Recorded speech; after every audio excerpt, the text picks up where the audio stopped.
안녕하세요 어르신들. 오늘은 8월 19일 수요일입니다. 며칠 전에 8.15 강복절이 지났죠. 우리가 여기 멀리 캐나다에 떨어져 살아도 조국 대한민국을 항상 생각하면서 우리가 염려하고 기도하고 있지요. 자, 오늘은 특별히 영상 수업으로 한인사회의 어른이시고 명강사님으로 유명하신 우리 치매협회 강신봉 고모님께서 또 역사 강의, 8.15에 대한 역사 강의를 해주시겠습니다. 그리고 마지막 시간에는 이선희 이사장님의 고조무용 시간이 있겠습니다.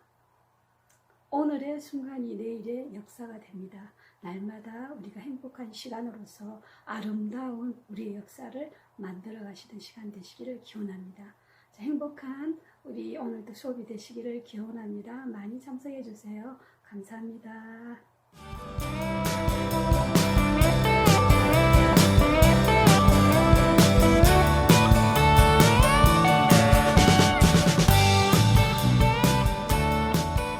치매협회 여러분 안녕하세요.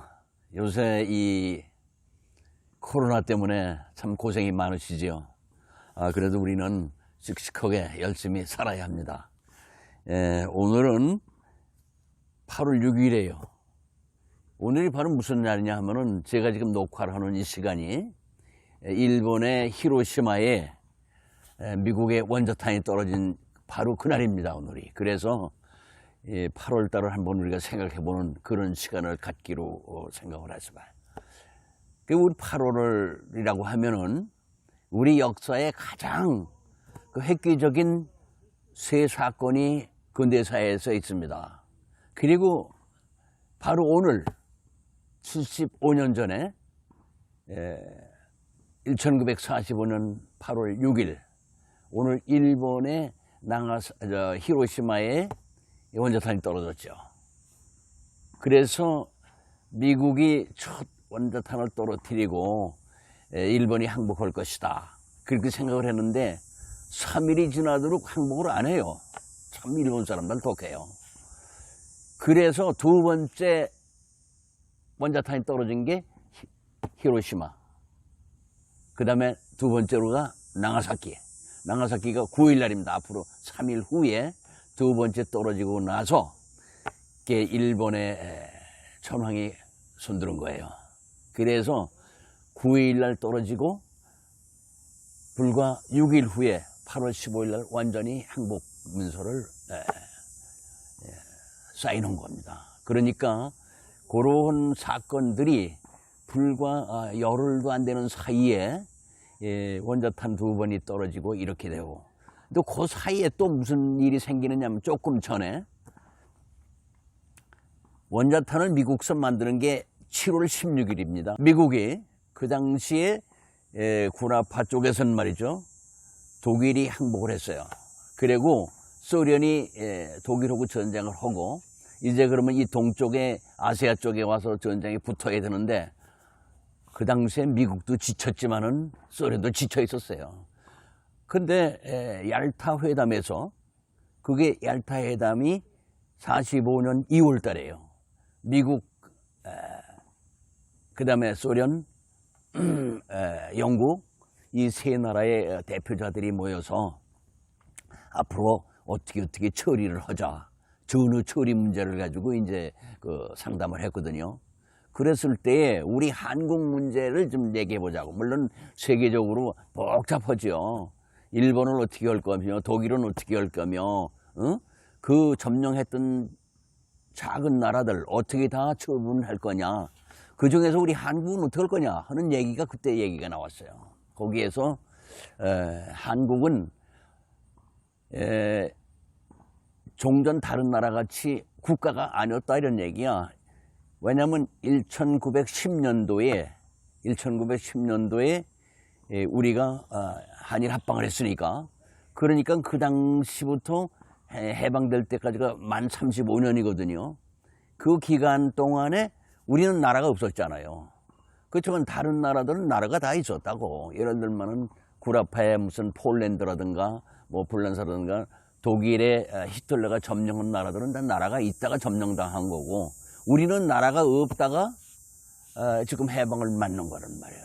그런데 미국서 어떻게 생각하냐면 그래도 지금까지 여러 가지 이승만 박사나 이런 분들이 한 여러 가지를 참작을 해서 한국을 독립시켜야 된다. 이제 이렇게 결정이 난 거예요. 그래서 결정이 났는데 우리는 생각지도 않았죠.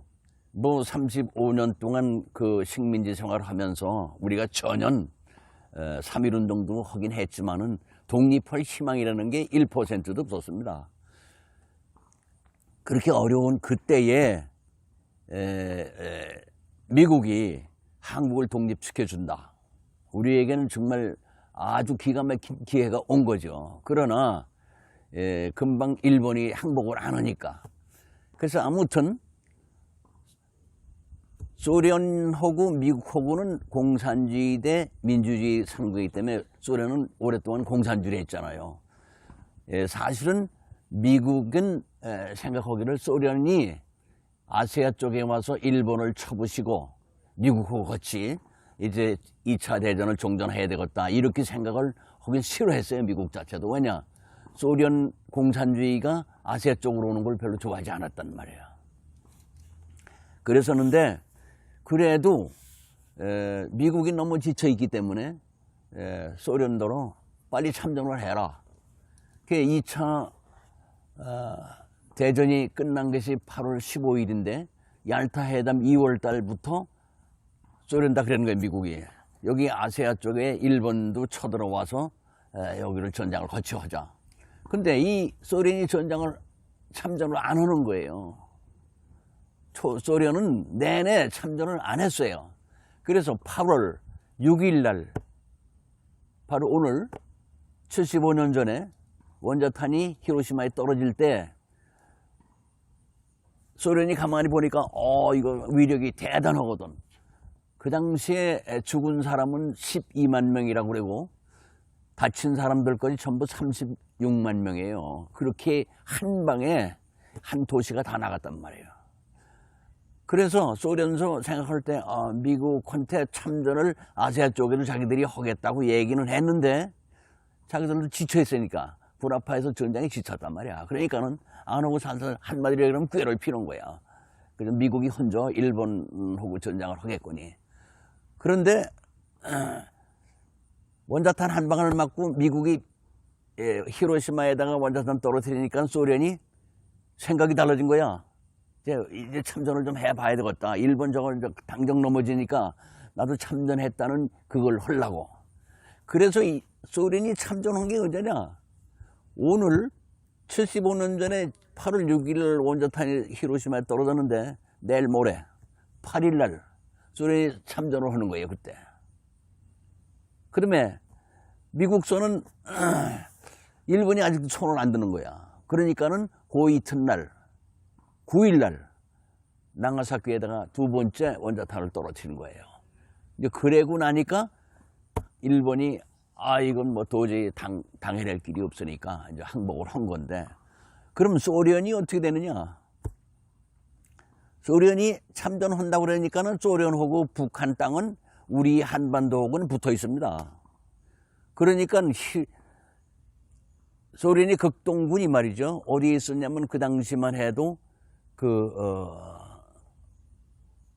소련 동쪽에 몰려 있었거든요. 일본하고 전쟁을 대비를 하고 있었으니까. 그러다가 이제 참전하겠다. 그게 8일 날이야. 8월 8일 날 한경도로 넘어오는 거예요. 우리 두만강을 건너서. 그래서 야 이거 이상하다 말이지. 그렇게 금방 또 배란간 오는 거야. 그러니까는 뭐 불과하고 일주일 사이에 말이에요. 일본은 항복을 해야 되고 원자탄은 두 방 떨어지고 소련은 참전을 해 들어오고, 소련은 기회주의한 거예요. 사실은 여기 우리나라의 한반도에 와서 38선 이북을 클레임할 수 있는 사실 입장도 아니었었어요. 근데 그 전에 어떤 일이 벌어졌느냐? 미국의 펜타곤에 국방성에서 그건 벌써 1년 전이죠. 1년 전에 만일에 한국도 일본이 손을 들었을 때에 해방이 되면은 한국도 독립을 시켜줘야 되겠는데, 이때는 그럼 어떻게 되냐? 한국이라는 나라는 나라가 없기 때문에 저 정치도 할 줄 모르고 완전히 나라를 뺏겼거든. 그렇잖아요. 고종 황제가 손들고 나라를 인계해 줬단 말이야. 그러니까 이거는 아무래도 훈련을 시켜야 되겠다. 그러려면은 신탁 통치를 해야 된다. 신탁 통치를 한 몇 년 하고 나서 정치할 수 있게끔 한 다음에 나라를 세워주자. 이게 미국이 생각한 거예요. 그런데 막상 1945년 8월 9일이 되니까 소련군이 막 북한으로 들어오는 거야. 어? 왜냐면 우리 한반도도 그때는 일본 거니까 막 들어와서 북한을 점령하고 들어오는 거예요. 그러니까 소련 미국 펜타곤에서 말이죠. 이거 큰일 났거든. 소련 놈들이 막 들어와가지고 한국을 점령해 버린다면은 신탁 통치할 적에 한반도가 같아가면 다 당하게 생겼어. 다 소련께 되게 생겼어요. 또 미국서 보니까 그건 안 되거든. 그래서 미국 펜타곤에 있는 북방성인의 작전국에서 그 한 개 중령이 그거보다는 말이죠. 이거 반을 나눠가지고 그저 북쪽은 소련이 신탁 통치를 하고 남쪽은 우리 미국이 하는 게 어떠냐. 그러니까 that's a good idea. 이렇게 된 거예요. 뭐 그렇게 복잡하게 한 것도 아니고 한 개 중령의 아이디어가 그러니까 작전국장이 여기 있다가 그래 그거 좋다. 그렇게 해보자. 그거 어떻게 나눌 거냐. 그 지도를 놓고 또 보니까 반쯤이 38선이라고 이게. 그러니까 38선을 또 그어놓고 이쯤 하면 반쯤 됩니다. 이쪽은 남쪽은 우리가 점령해서 신탁 통치하고 북쪽은 소련도로 하라고 합시다. 예. 그렇게 안 할 경우에는 말이에요. 소련군이 부산까지 다 내려오게 생겨서 당정. 왜? 벌써 얘들은 건너왔어요. 미국은 지금 건너갈 한국에 올 생각도 안 하는데. 왜냐? 그 당시에 미국은 오키나와에서 저도 군대 있을 때 오키나와를 다녀왔는데 오키나와를 탈환하기 위해서 말이에요. 미국이 12,000명이 죽었습니다. 아니, 일본 사람들이 12,000명이 죽고 미군이 3,000명이 죽고 그랬어요. 얼마나 치열한 전투를 했는지 거기서. 민간인들까지 해서 3, 4만 명이 죽었어요. 그 조그만 섬에서.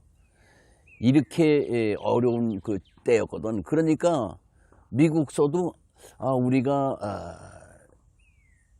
일본이 손을 들었을 경우에 일본을 우리가 통치를 해야 되고 그다음 한반도도 통치를 해야 된다. 그런 생각을 했는데 그것도 벅차다 이거야. 왜? 저 일본 놈들이 저렇게 손을 들고 나서도 또 계속 전투를 할 거니까 우리가 이거 아주 까딱하다 우리가 희생이 많겠다. 왜냐하면 게릴라전이 막 들어오거든. 그러기 때문에 소련을 끌어들여서 한국 땅 한반도만이라도 반을 소련도로 신탁 통치하라고 그러고 우리가 반만 해도 수월하지 않겠냐. 막 이렇게 생각을 가진 거예요. 그래서 그래 그럼 38선 그대로 그어라.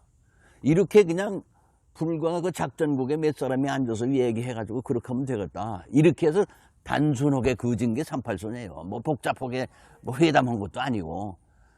근데 그거로 그냥 소련군들이 소련달 그렇게 통보를 했어요. 자, 이러니까 너희들이 지금 참전한다고 지금 한국 땅에 벌써 한반도에 들어왔는데 38선까지만 들어와. 거기까지 네가 신탁 통치할 거니까 이 남쪽은 내가 할게.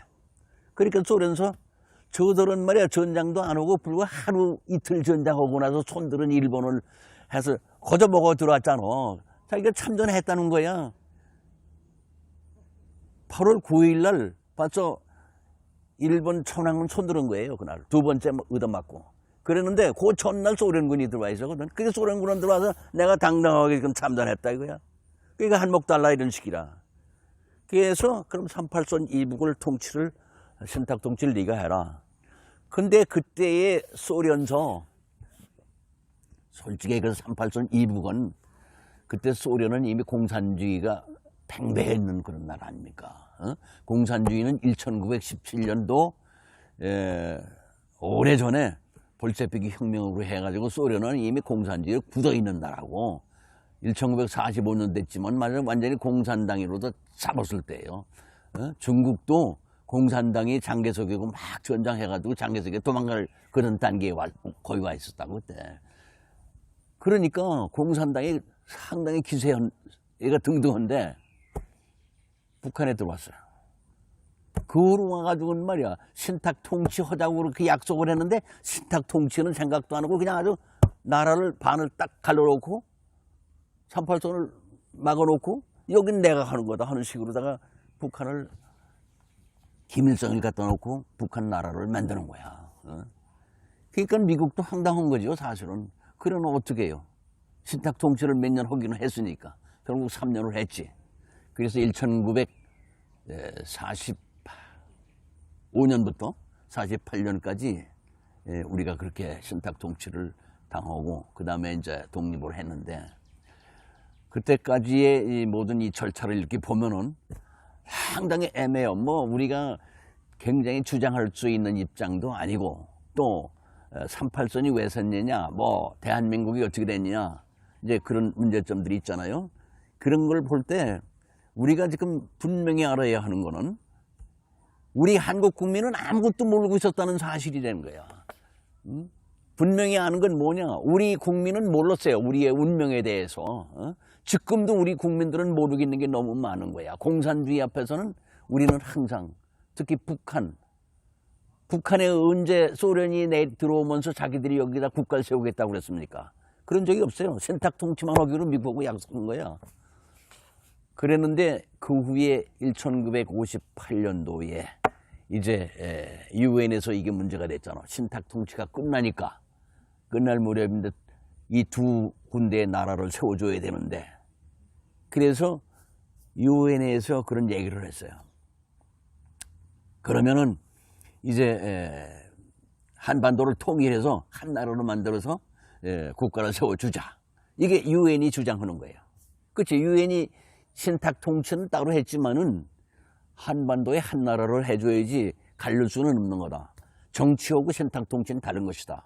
이게 유엔에서 얘기가 났던 거예요. 그러니까 유엔 여러 나라들이 그래 옳다. 그러면은 한반도에 1947년 12월부터 그 얘기가 나왔어요. 그래서 그럼 내년도 어느 때쯤은 한반도에 통일하는 그런 선거 운동도 해야 되고, 또 무슨 한 개의 국가를 만들어야 되니까 그런 절차를 하자. 그래서 유엔에서 전부 결의를 여러 번 했어요. 해가지고 한 것인데, 소련을 점령하는 38선 이북에서 유엔에서 결의한 걸 놓는 거야. I don't want that 말이야. 38선 이남만은 모르지만 이북은 들어오지 마. 유엔이고 뭐고 억셉트 안 한다 이거예요. 그때 이미 북한은 우리보다 먼저 김일성의 이하 여러분들이 지하 조직으로 국가가 형성돼 있었어요. 남한에는 없는 거예요. 남한에는 아무도 없고, 이승만이가 우리 초대 대통령인데 그 양반도 한국에 오기는 1945년 10월 달에 여기 한국에 들어섰지만은 남한에 와서 정식으로 정치 활동을 못한 거야. 근데 북한의 공산당들은 벌써 해방되면서 바로, 그러니까 우리나라의 그 가만히 보면은 빨치산 사건, 무슨 여수 순천 사건, 무슨 4.3 제주도 사건, 이런 사건들 많잖아요. 벌써 공산당들이 태백산맥 속에 다 들어가 있었어요, 그때. 지리산에, 한라산에 다 들어가 있는 거야. 우리 남한은 무슨 그런 준비한 게 없잖아요. 아무튼 거기까지 얘기가 됐어요. 그래서 우리가 지금 얼마만큼 오늘 이 강의를 제가 계속해야 될지는 모르지만은, 오늘은 그때 해방됐을 무렵에서부터 대한민국이 건립될 때까지, 그때까지만 말씀을 드리려고 그래요. 그래서 유엔에서는 그 당시에 1948년이죠. 48년 전 47년 12월 달입니다, 정확히는. 그러니까 47년 말경에 어떻게 얘기가 되느냐 하면은, 한반도의 신탁 통치를 38선 이북에서 하는 소련, 또 38선 이남에서는 미국, 이걸 다 합쳐서 한 나라를 만들어 주자. 이게 유엔에서 결의가 났어요. 한 분이 질문하시는데 말씀하세요. 네. 그런데 유엔에서 신탁 통치를 하다가 단일 정부를 세우기로 이렇게 했는데, 결과적으로는 지금 두 나라가 됐단 말이에요. 그럼 그 계기가 어째서 유엔에서 결의된 것이 그것이 이루어지지 않고 두 나라가 정부가 두 나라로 세우게 된 계기가 정확하게 어떻게 된 건가요? 그 바로 남북한이 갈라진 이 얘기를 그때부터 시작되는 건데 바로 그런 질문을 하셨어요. 그래서 그러면 유엔에서 그러면 38선 상관없이 남한 북한 다 합해서 지금부터 유엔에서 총선거를 실시하겠다 이렇게 나왔습니다. 그랬더니 소련이 노 하는 거예요. 38선 이북은 내가 관장하니까 유엔은 상관하지 말라. 이렇게 강력하게 나오는 거예요. 이게 공산당의 수법이거든요. 이래가지고 결국은 유엔에서 그럼 좋다. 38선 이남만 하겠다. 그래서 남한만 총선거를 실시하게 되고 북한은 소련이 김일성을 내세워서 나라를 총선거도 없어요. 거기는 그냥 그렇게 만드는 거예요. 이래서 남한 북한이 그때부터 갈라지는 겁니다. 그래서 남한은 그럼 어떻게 됐냐? 5월 10일 날 유엔에서 파견된 사람들이 나와서 대한민국 전체 38서 이남을 총선거를 실시했어요. 이래가지고 국회의원들을 뽑았죠. 그래서 7월 17일 날 헌법도 만들고 그래서 제한될 날이 생기잖아요. 그 다음에 8월 15일 날 결국은 국회에서 초대 대통령으로 이승만을 뽑았거든요. 그래가지고 8월 15일 날 국가를 선언한 거예요. 그래서 대한민국이 생겼어요. 이렇게 하다 보니까 북한에 있는 소련이 관장하는 38선 이북에 가만히 보니까 남한에서 정부가 정식으로 생기거든. 그러니까는 자기들도 배란간 해가지고 김일성이는 이미 그때는 통치자로 이미 지목이 돼 있으니까 자기들끼리 공산당 대회를 해가지고 9월 9일 날 북한은 정부를 선언하는 거예요. 그래서 그때부터 북한은 9월 9일이 또 남한은 8월 15일이 지금 현재 건국일로 돼 있습니다. 이렇게 돼서 두 나라가 갈라졌는데 그 후로도 뭐 그전에도 그랬지만은 뭐 김구 선생이 여러분들이 오고 가면서 그러지 말고 한 나라로 하자. 여러분 참 어려운 고비를 겪었지만은 공산당이 그런 거 얘기 듣나요? 안 들어요. 지금 공산주의 역사하고 우리 민주주의 역사하고는 완전히 생태가 다릅니다. 그러니까 공산주의는 자기들이 한 대로 그대로 밀고 나가지 무슨 협상을 한다든가 그건 말뿐이지 그렇게 한 적이 없어요. 지금 우리나라도 지금 봐. 남북한 문제도 지금 200, 30번 회담을 했습니다. 한 건도 우리 쪽에서 의견 내가지고 그대로 잘 된 거 있나요? 없어요. 다 공산주의가 하자는 대로 그렇지 않으면 다 깨버리는 거야, 다. 이제 이렇게 가지고 우리나라가 결국은 한반도가 남한하고 북한하고 둘로 갈라졌는데 이제 그 후로 또 문제가 복잡하게 되죠. 예. 무슨 문제냐? 이제 미군들이 소련서 그랬어요. 소련군도 그렇고 미군도 그렇고 이 공산당들은 쇼를 많이 합니다. 미국 사람들이 남한에서 나가질 않거든. 신탁 통치 끝나고 이승만 박사가 나라를 선언했는데도 이승만 박사가 미군을 홀딩하고 시키는 거야. 왜? 아직 우리는 국방력이 없으니까. 그러니까는 소련서 먼저 퇴거하는 거예요. 소련 사람들이 쇼를 하는 거야.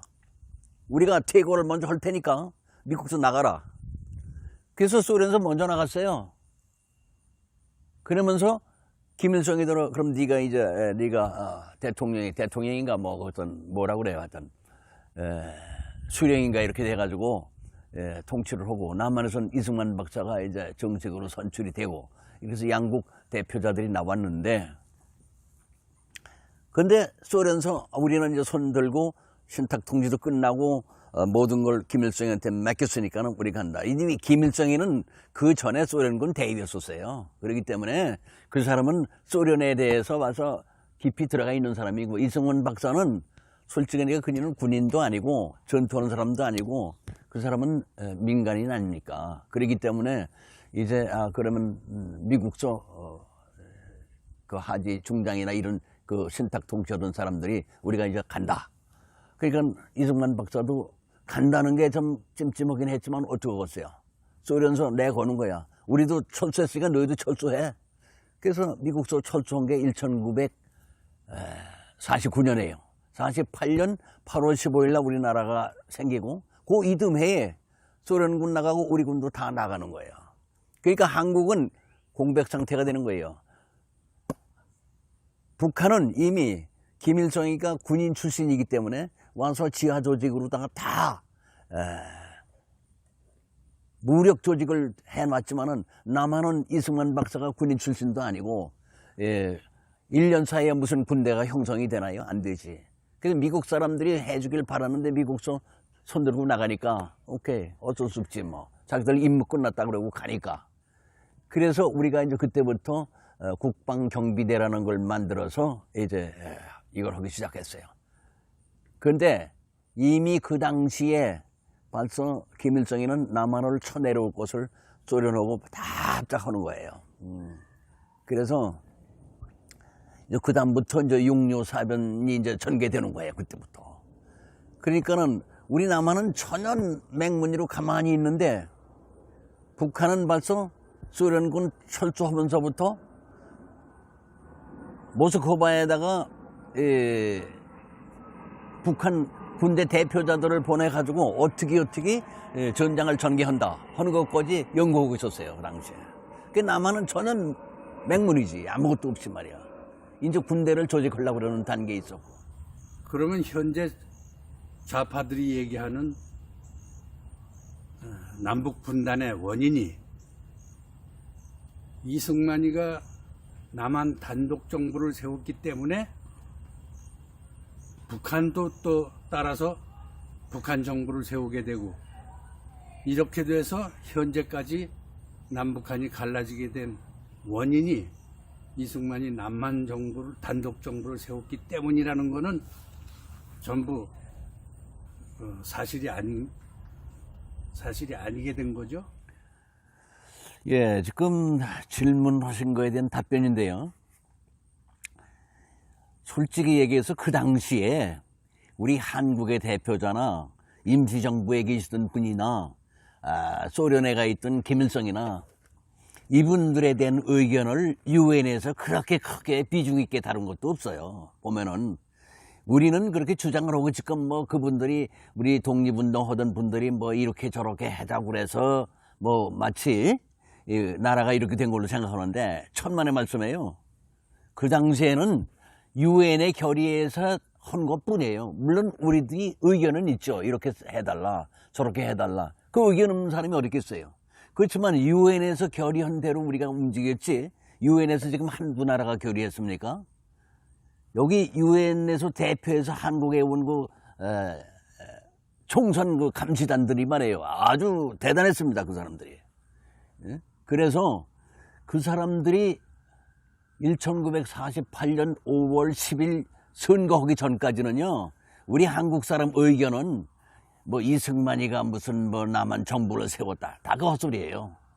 그분이 영향력 있는 분이고 하긴 하지만은 유엔 감시단들이 그 이승만 박사가 하려는 대로 한 사람들이 아니에요. 또 북한의 소련도 김일성이는 이미 다 속으로 내세웠지만은 그 사람들도 또 형식적으로는 공산당 절차를 다 지켰어요. 보면은 거기 뭐 인민대회를 했든지 말이야. 이렇게 해서 자기들대로 모든 걸 했지. 우리 한국 사람 의견대로 다 이렇게 좀 해주시오. 김구 선생이 왔다 갔다 하면 지금 여러 번 오고 그분 수고 많이 했어요. 그러나 1%도 들은 바가 없어요. 소련이나 미국 쪽에서 말이야. 그러면 이승만 박사 의견은 남한 쪽에서는 들었고 북한 쪽에서는 김일성의 얘기만 들은 것 뿐이에요. 그렇지만은 결과적으로는 유엔에서 결의를 하고 그래서 남한만 선거를 하고 북한은 소련 측에서 지시한 대로 인민대회 저들끼리 만들어가서 나라 세운 거지. 우리 한국 사람들이 의견을 뭐 받들어서 이렇게 했다고요? 천만의 말씀입니다. 지금 같은 세상이 아니에요. 왜? 우리나라가 무슨 실력을 가지고 그 당시에 국가를 이렇게 저렇게 좌지하고 유엔에 가서 발언권도 없었어요. 근데 무슨 이승만 박사가 나라를 자기가 우지좌지해서 만드는 거 모양 이렇게 생각하는데 천만에 그렇지 않습니다. 그러니까는 엄밀히 따져서 58년 5월 10일 이전에는 유엔이 전권으로 움직였습니다. 그 이후에 이승만 박사가 우리나라에서 총선에 의해서 나온 국회의원들이 이승만 박사를 앞으로 내세워서 그때부터 이승만 박사는 대한민국의 대표자로 국가를 세우는 거예요. 그 이전에는 의견이 있을 뿐이지 유엔에서 뭐 이승만이가 이렇게 해주셔 저렇게 해주셔 그대로 되는 것도 아니에요.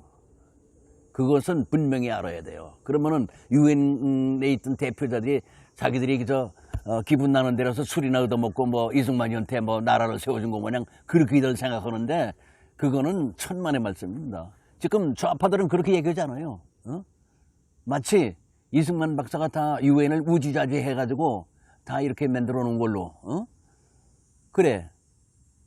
그럼 소련은 김일성이가 우지좌지 해가지고 다 그렇게 한 건가? 그러면 그 당시에는요 미국하고 38선 이북의 소련하고는 절대적인 힘을 가지고 있는 거예요. 우리 쪽 사람들은 자기 의견 제시나 했지 그 사람들이 들은 것도 별로 없어요. 저는 그렇게 생각합니다. 자, 이렇게 해가지고 이제 남한에는 대한민국이 생기고 38 이북에는 결과적으로 조선인민공화국이 생긴 겁니다. 그게 두 나라가 생겼는데 지금 70여 년이 지났어요. 지금까지도 육묘사변 치르고 아직도 공산주의 민주주의를 떠들고 있어요. 공산주의는 이미 소련이 92년도까지 완전히 소련은 붕괴했어요. 그 후에 세계 공산주의 잘 사는 나라가 어디 있습니까? 다 거주 나라들 되고. 대한민국이 지금 뭐 때문에 공산주의를 떠들고 있습니까? 이 국민들이 지금 정신이 있는 거예요, 없는 거예요, 이거.